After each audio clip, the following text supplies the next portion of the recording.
At BMW's Regensburg plant, something futuristic is happening. Cars are moving through the facility all by themselves.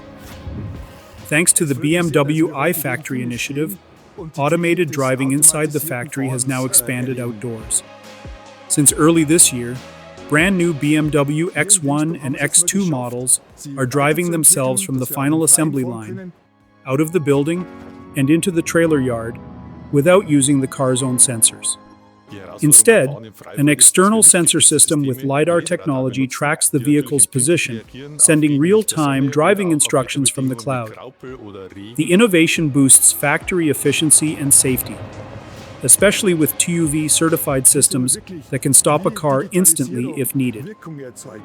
Project manager Klaus Grabinger pointed out how this outdoor rollout had to account for weather and sun glare, ensuring reliability in all conditions.